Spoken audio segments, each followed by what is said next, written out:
훅 인터뷰. 훅 인터뷰 이어갑니다. 더불어민주당 총선 기획단을 꾸렸습니다. 그런데 국민의힘이 지금 정치 이슈를 선점하고 있어요. 혁신위원장, 이뇨한 혁신위원장 얘기만 계속 나오고요. 이준석 전 대표 얘기만 계속 나옵니다. 민주당은 왜 조용하지? 뭘 준비하고 있는지. 자, 총선 기획단의 간사인 한병도 전략기획위원장 모셨습니다. 어서 오십시오. 네, 반갑습니다. 네. 한병도 의원입니다. 한병도 의원님은 문재인 정부 때 정무수석을 지내셨어요. 네. 정무수석이 뭐 하는 자리입니까? 가장 중요한 업무가 국회와의 소통 업무입니다. 야당과의 소통이죠. 예, 네. 제 기억으로 거의 오전에는 청와대에서 계속 회의가 있으니까요. 네. 회의가 끝나면 오후에는 네. 거의 국회에 와서 살았던. 야당 의원들 만나면서. 그렇습니다. 네. 저는 뭐 원내대표뿐만이 아니고 네. 정말 야당 의원들 아마 87명가량 제 기억으로는 네. 그렇게 만났던 것 같은데 네. 상임위별로도 만나고 그랬습니까? 초선 의원님 초선도 만나고 그래서 우리 국정 운영 방안에 대해서 다양한 채널을 통해서 소통하는 역할이 굉장히 중요합니다. 대통령실 정무수석이 지금 야당 의원들 잘 만납니까?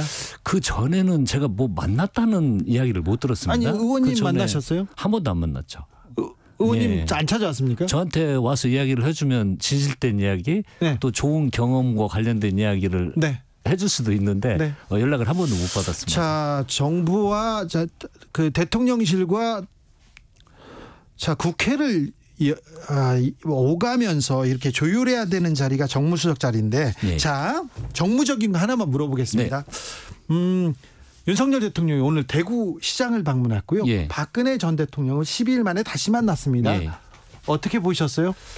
좀 조급한 것 같아요. 조급하다? 예. 최근에 여당에서 발표하는 막 그 공약들, 예. 이슈들을 보면 네, 많이 나와요. 준비가 안 돼 있습니다. 예. 그러니까 여당은 책임과 예. 어떤 결정에 대한 책임이 따르는데 네네. 예를 들어서 뭐 서울 메가시티 하면은요. 네. 적어도 수십 번 예. 관련된 부처, 예. 각 지자체 네. 토의를 하고 논의를 하고 그 다음에 정책을 발표를 하는 거거든요. 네. 그런데 이번에 보니까 아무 조율이 안 되고 그냥 막 발표를 하는 겁니다. 예. 한 예를 들어보면 뭐 메가시티였다가 뭐 또 최근에는 뭐 뉴시티라고 네. 바뀌고 네, 용어도 지금 정리가 안 됐습니다. 네, 용어도 정리가 안 되니까 왜 민주당에서 가만히 있냐고 하는데 네. 어디에다 대고 대응을 합니까? 뉴시티에 대응을 해야 됩니까? 김포시 서울 편입에 대응을 해야 됩니까? 지금 민주당이 지금 김포 서울 편입론에 대해서 명확한 입장을 밝히고 있지 않다 이런 얘기가 나오는데 예. 그 이유가 그런 겁니까? 아니 뭐가 정리가 돼서 나와야 진지하게 검토를 하는데 네. 막 던지는 겁니다. 아, 그래요? 아니 김포 같은 경우 그 서울 편입이 인천, 경기도, 예. 김포, 서울 다 얘기를 해야죠. 다 논의를 해야 조율이 되는데 되죠. 아니 인천시장은 나와서 말도 안 되는 소리라고 이렇게 하면 네. 대체 어느 장단에 저희들이 춤을 춰야 됩니까? 아. 그래서 저희들이 이야기했던 건 더 김포 시민들이 원하는 건 예. 5호선 빨리 해라. 네. 이것이 급한 문제이다 이야기를 했는데 이 정책 이야기를 먼저 말씀드린 이유가 뭐냐면 네. 강서 선거 이후에 급한 겁니다. 예. 여론이 불안한 거예요. 예. 그러니까 그냥 막 던지는 겁니다. 정책이 막 그리고 던지고. 그럼요. 대구 간 것도 마찬가지입니까? 대구 일정이나 뭐 박근혜 전 대통령 만나고 예. 그런 일정을 뭐 할 수도 있는 건데 그걸 반복해서 계속하고 대구 오니까 마음이 편하다. 예. 이건 어떤 표심을 자극하기 위한 발언들이잖아요. 네. 지금은 제가 지금 정무수석이면 네. 그런 현장 일정보다도 네. 가장 국민들이 지금 그 급하고 어려운 게 예. 물가 상승 문제 아닙니까? 네네. 돈을 쓰고 싶어도 쓸 예. 수 없는 위축이 되는 예. 고금리 예. 이런 문제들에 대해서 국민들이 강서 선거를 통해서 이러한 경제적 고통을 심판한 거거든요. 네. 그럼 요거 관련된 대안을 지금 제시를 하고 네. 관련된 사람들을 만나고 네. 국회도 야당이 안 만난다고 절대 탓하면 안 됩니다. 네. 아니 저희들 청와대 있을 때 야당 만나자고 하면 야당이 만나자고 합니까? 그러면 찾아오는 거죠. 설명하고 네. 그걸 반복하고 그래야 대화가 되는 건데 그런 진실성을 좀 보였으면 좋겠습니다. 그래서 일에 집권 여당으로서 집행력을 높이려면 그런 국민 고통이 무엇인지 실제 파악하고 네. 국회에서 도움이 필요하면 네. 진실되게 예. 와서 논의하고 토의하는 장을 만드는 게 네. 현안을 해결하는 가장 좋은 방법이라고 생각이 듭니다. 문재인 정부는 우물쭈물하고 조율하고 회의만 하다 아무것도 안 했다. 그래서 윤석열 정부에서는 계속 밀어붙이겠다 이렇게 얘기하는 거 아닙니까? 아니 일을 하려면요. 네. 책임을 따지려면 네. 국정을 책임지고 있다는 것은 하나의 정책을 결정할 때 그 예. 정책이 국민 모든 삶에 끼치는 영향력이 막대하고 지대합니다. 네. 그래서 그 국민 삶의 충격이 크기 때문에 네. 하나하나를 조심하지 않고 결정하면은요. 네. 그 모든 부담과 고통은 국민들이 안아야 되는데. 네. 알겠습니다. 3241님께서 김포 시민이 원하는 건요. 경기 남도, 경기 북도 이런 것도 서울 다 필요 없고요. 지하철 5호선 들어오는 겁니다. 이렇게 의견을 줬습니다. 자, 김포를 서울로 이 문제는 어떻게 또 영향이 될지. 아무튼 민주당에서 왜 반대 안 하냐 이게 아니라 지금 정부 여당이 지금 확실히 네. 확실한 안이 나오지 않았기 때문에 얘기를 안 하는 겁니까? 아무튼 네. 아니 그러니까 그게 그냥 답하래요. 네. 자 김포 했으니까 서울로 편입하니까 찬성이냐 반대냐. 네. 아니 집권당에서 이렇게 막 던지는 경우가 어디 있습니까? 알겠어요. 네, 알겠어요. 예. 네, 이해했습니다. 예. 자, 지금요 강서 재보궐선거 이후에 어찌됐든 정치 이슈는 국민의힘에서 다 선점했습니다. 예. 네, 막 던지든 어찌든 뭐 계속 이슈도 던지고요, 예. 정책도 던지고 그리고 뉴스도 계속 만들고 있습니다. 이뇨한 혁신위원장. 자, 이뇨한 혁신위는 어떻게 보십니까? 그러니까 지금 뭐 공약도 막 던지고. 예. 그리고 뭐 윤핵관 네. 불출마 선언해라라고 네. 하는데 그것도 먼저 던졌어요. 이게 이제 안 되면요. 예. 지금 막 의사정원 문제 던져놓고 네. 1,000명씩 지원하겠다 해놓고 네. 지금 그거 어디 갔습니까? 네, 지금 좀 들어갔습니다. 네. 네. 다음에 이것도 뭐 메가시티, 뉴시티 막 던지는데 네. 국민들 반응이 없으면 또 이것 좀 싹 이슈가 사라질 겁니다. 지금 이뇨한 혁신위원회에서 던지는 안들도 네. 윤핵관이 수용을 할지 안 할지 모릅니다. 예. 수용이 안 되면 네. 지금 제안한 것들이 안 되면 아무것도 안 되는 거 아닙니까? 네. 그럼 양치기 소년 되는 거죠. 그래서 저희들도 그러면 역으로 네. 얼마든지 1,000원씩이면 막 던질 수 있습니다. 네. 뭐 출마하지 마. 너 해. 그런데 이 시스템이라는 정치 시스템이라고 하는 것은 네. 저희들이 공천을 할 때도 그런 시스템을 만들어 놓고 제도로 하는데 네. 그런 내용을 충족하기 위한 과정을 그리고 저희들이 그 총선 공약 관련된 것도 지금 준비를 하고 있습니다. 준비하고 있습니다. 자, 민주당 전략기획위원장 한병도 의원님. 예. 자, 저쪽에서 뭐라도 던지는데 민주당도 던져야 될 거 아닙니까? 예. 이슈를 선점하고 그리고 개혁 경쟁, 총선 경쟁 나서야 될 거 아닙니까? 저희들은 때가 되면 던지겠습니다. 아, 그래요? 막 던지는 게 아니고 막 안 던지고. 그리고 던질 때도 네. 저렇게 준비 않고 막 던지는 게 아니고 네. 꼼꼼히 준비하고 지금 없는- 정책을 제시하면 없어서 준비한다고 하는 거 아닙니까, 지금? 그렇지 않죠. 준비하고 있습니까? 그럼요. 네. 예, 많은 토론을 하고요. 예, 지금. 정책위 단위에서도 뭐 우리들이 할 것들 네. 그리고 이걸 우리가 던졌을 때 어떻게 예. 입법적인 조치까지 할 것인지 예. 이런 것들을 아주 주도 면밀하게 토론하고 논의하고 그런 내용들을 많이 만들어서 네. 국민 수용성이 무엇이 높은지를 좁히는 이런 과정들이 지금 되고 있습니다. 아니, 민주당이 때가 되면 던진다고 하는데 지금 한 1년가량 예. 민주당의 무슨 정책이 민생 대책이 나왔는지 모르겠어요. 때가 되면 던진다고 했는데 그때는 언제입니까? 때는 얘기하십시오, 그러면. 그 저희들도 이제 준비하는 과정을 보면 네. 이제 12월 정도 되면 12월 되면. 아마 그 전에라도 네. 하나씩 발표하고 네.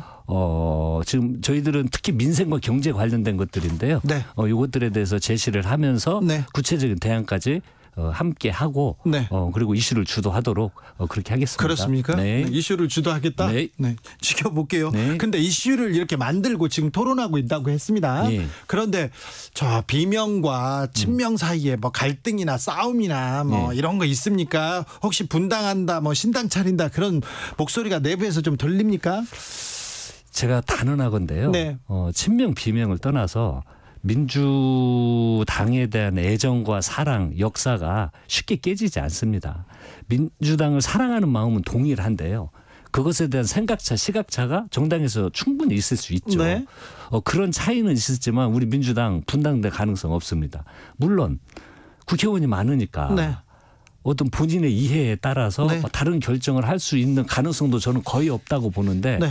그것이 집단화되거나 네. 실천적으로 이루어지거나 그럴 가능성은 적다고 보시는 게 좋을 것 같습니다. 이상민 의원 뭐 대표적인 비명입니다. 이상민 의원은 또 이준석 전 대표 만나기도 했던데요. 거기는 이준석 대표뿐만이 아니고 다 만나셔요. 아, 다요? 예, 그 전에 뭐 양양자 의원도 만나고 네. 또 뭐 금태섭 의원도 만나고 다 만나시잖아요. 네. 그런데 제가 오기 전에 전화를 해봤더니 전화를 안 받더라고요. 아, 그래요? 그래서 지금 네. 예, 한번 통화를 더 해보겠습니다. 알겠습니다. 예. 아, 그러니까 집단적 움직임이나 그렇지 않습니다. 그런 건 없습니까? 네. 네. 근데 공천을 받지 못하는 사람들끼리 움직일 수도 있어요. 혹시 예. 또 공천을 받지 못하는 사람들이나 일부에서 내가 이재명을 지키겠다, 내가 문재인을 지키겠다 하면서 당을 만들지 않을까요? 그렇지 않을 거라고 봅니다. 왜 그러냐면 저희들은 이미 그 국민들께서도 많이 알고 계시는데요. 시스템 공천이라고 이미 네. 제도가 다 정리돼 있습니다. 그리고 국회의원이 잘 활동을 못하고 이슈를 그 선점하지 못하고 네. 예를 들어서 우정 활동이 불성실하고 그러면 페널티가 적용이 됩니다. 네. 그래서 그 과정을 통해서 정리되는 거지 인위적으로 네. 누구 뭐 이쁘고 밉고 해서 걸러내고 이런 정당이 아니기 때문에 네. 그건 걱정 안 하셔도 될 것 네. 같습니다. 조국 전 법무부 장관 내년 총선 출마를 시사했던데 어떻게 들으셨습니까? 예, 뭐 제가 아는 조국 수사님은 생각이 굉장히 깊으신 분입니다. 청와대에서 같이 일하셨어요? 예, 같이 일해서 굉장히 속이 깊으신 분이기 때문에 많은 고민을 하고 계실 거고요. 그리고 뭐 민주당에 뭐 해를 끼친다든지 네. 뭐 어려움을 주게 한다든지 그런 건 절대 하시지 않을 겁니다. 그런데 아마 이제 본인이 오늘 뭐 그 이야기를 하셨던데 그건 좀 많은 고민 속에서 나온 이야기라는 생각이 들고 이 문제 어려운가 보네요. 어렵죠. 어려워? 예, 상당히 어려운데 한번 의견을 나눠볼 기회가 있으면 한번 나눠보겠습니다. 자, 예. 민주당은 그러면 내년 총선 준비를 잘 하고 있습니까? 착착 진행됩니까? 착착 진행이 되고 있습니다. 아, 그래요? 지금 총선 기획단을 꾸리고요. 네. 관련 위원회를 시기별로 어떻게 구성을 할 건지 네. 아까 이번 총선 관련해 가지고 우리들이 아까 선점해야 될 이슈들도 이야기를 했는데 그런 것도 기획하고 네. 이런 거 차분히 준비해가고 있고요. 당내에서 친명이 다 해먹는다 이런 얘기가 막 나옵니까? 글쎄요. 그런 이제 우려들을 하시는데 이번에 기획단 꾸렸을 때 뭐 친명 기획단이다. 네. 이런 이야기도 있었는데 그 의견들이 흔히 언론에서 분류하는 비명 의원들이 집단에서 이야기하지 않잖아요. 예. 그러니까 그건 이미 당의 주요 당직자들이 맡아서 총선 기획단을 짜는 거고 예. 그 구성원 몇 면을 보면 그 친명 기획단이라고 하기에는 동의를 그 당 내외에서 구하기가 어렵습니다. 네. 그래서 뭐 분열되지 않을 거고요. 그 시스템 맞춰서 네. 지금 총선 기획단은 총선 승리를 위해서 뚜벅뚜벅 걸어갈 겁니다. 정치자 이청덕님의 질문입니다. 민주당 이재명 지키기만 바쁘지 민생은 뒷전 아니냐 이렇게 물어보는데요. 아니 이 민생 관련된 이슈에 대해서는 네. 오히려 여당보다도 네. 저희들이 그 이야기를 항시 하고 있고 민주당이 문제 제기를. 국회 다수 의석을 가진 정당으로서 예. 민생을 주도해야죠. 이 서민들 살기 어렵다고 하는데 서민 정당으로 대표해야 될 거 아닙니까? 그래서 최근에 그 정부에서 제기했던 어떤 민생 현안들 예. 저희들이 뽑고 있고요. 예. 그래서 그건 그 전에 좀 부족한 부분이 있었으면 네. 좀 더 주도력을 가지고 네. 민생 관련된 이슈에 대해서는 네. 저희들이 아주 과감하게 예. 좀 밀어붙이도록 그렇게 할 거고요. 지금까지 좀 그리고 부족했어요. 과감하게 근데 하십시오. 더 과감하게 할 거고요. 그리고 예. 이재명 지키기만 한다고 하는데 네. 그렇지 않습니다. 예를 들어서 그 이슈가 저희들이 국회 내에서 하는 이슈보다도 네. 검찰에서 이재명 대표에 대해서 저렇게 매일 소환하고 예. 그 구속영장 관련된 거 청구하고 이런 것이 전국 이슈처럼 부각이 되고 네. 이제 공격을 했는데 이제 거의 더 이상 공격할 게 없을 것 같은데 또 뭐 할지는 모르겠습니다.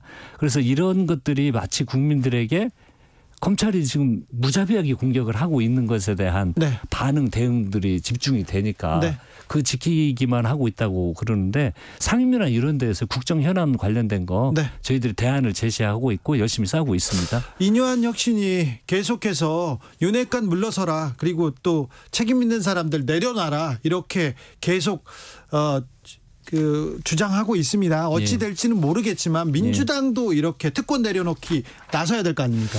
저희들도 뭐 그 혁신위에서 제안한 내용들이 있잖아요. 네. 이런 내용에 대해서 기획단에서 검토를 할 겁니다. 예. 의원들에 대한 뭐 20% 감점을 20% 그대로 유지를 할지 예. 혁신위에서는 30%로 확대를 하고 그걸 뭐 20%, 30%, 40%까지 그 페널티를 두자는 주장도 있는데 이런 걸 종합적으로 할 텐데요. 그 이번에 저희 총선에서는 이 뭐 신진 세력들, 청년, 뭐 여성, 그 새로운 인재 영입 이것들을 통해 가지고 지금 이제 인재 영입위원회가 발족이 될 거고요. 이런 것들을 통해서 새로운 인물로 희망을 보여드리는 모습 절대 게을리하지 않겠습니다. 알겠습니다. 대표적인 친명으로 이렇게 꼽힙니다. 김두관 의원. 네. 김두관 의원이 이재명 당대표도 험지가라 이런 얘기를 하셨는데 이게 그 당내에서는 어떤 파장을 일으키고 있습니까? 아직은 저는 뭐 갑자기 들었습니다. 갑자기 들었는데 이 당 대표는 그 지역구뿐만이 아니고 전체 선거 구도를 보면서 또 비례, 뭐 전략 이런 걸 전부 검토를 하면서 판단할 문제인데요. 그것도 조금 좀 서두르지 않았으면 좋겠습니다. 네. 예. 민주당은 서두르지 않네요. 서두르지 않지만 이제 저희들도 다음 주부터는 총선 기획단도 내용물을 전부 발표를 할 겁니다. 다음 주부터 총선에서 임하는 앞으로 우리가 홍보를 민주당을 어떻게 새롭게 할 것이다. 그리고 지금 현재 현재 룰 관련된 쟁점 사항에 대해서도 전부 토의를 할 거고 생산을 할 거기 때문에요. 우리가 총선 기획단 모든 회의가 발표될 때마다 저희들이 앞으로 어떤 흐름과 방향으로 갈 것이라는 내용을 보여드리도록 하겠습니다. 알겠습니다. 네. 계속 보여준다고 하는데 좀 기대해 볼게요. 마지막으로 헤어스타일이 조금 바뀌셨는데 잘 안 어울려요. 그래요? 네. 뭐 삭발하셨습니까? 길어도 안 어울리고 짧아도 안 어울린다고 하는데 자, 삭발했습니다. 어떤 이유로? 아니, 이것도 이제 그 윤석열 정부의 참 이렇게 이해할 수 없는 그건데 잼버리 파행 이후에 새만금 예산을요. 78%를 갑자기 깎아버렸습니다. 78%요? 78%. 그것도 정부 예산안에 다 반영이 돼서 올라오고 기재부 내부 심사에서도 1, 2차에는 증액을 인정했는데 새만금 파행 이후에 그 예산 한꺼번에 78%를 삭감을 하는 건 새만금 사업들 중지하라는 거죠. 그럼 잼버리 파행의 책임을 새만금 사업에서 져야 됩니까? 그러니까. 지역에서 져야 됩니까? 납득이 안 그런 거고 오늘 160여 대 차량이 지금 오늘 국회에 올라갔다고 합니다. 저는 100대 이상인 줄 알았는데 이 전북 도민들의 지금 분노는 아주 극에 달하고 있고요. 이번 예산 심사 과정에서 꼭 복원을 시키려고 지금 민주당이 아예 당론에 준하게 지금 결정을 했습니다. 정무적 판단을 한다면 지금 대통령이 새만금에 가셔야 되는 거 아닌가요? 이게 전라북도 문제만으로 생각하면 안 됩니다. 그 국민의 아픔과 고통이 있는 곳에 그 대통령으로서는 따스함과 자기 주의 주장도 중요하지만요. 우리 그 국민들 어느 곳, 지역 어느 곳에 고통받고 있는지 우리 서민들은 왜 어디서 고통받는지를 느끼고 알고 그곳에 대통령이 있으셨으면 좋겠습니다. 알겠습니다. 더불어민주당 총선 기획단 간사 한병도 전략기획위원장이었습니다. 감사합니다. 네, 감사합니다.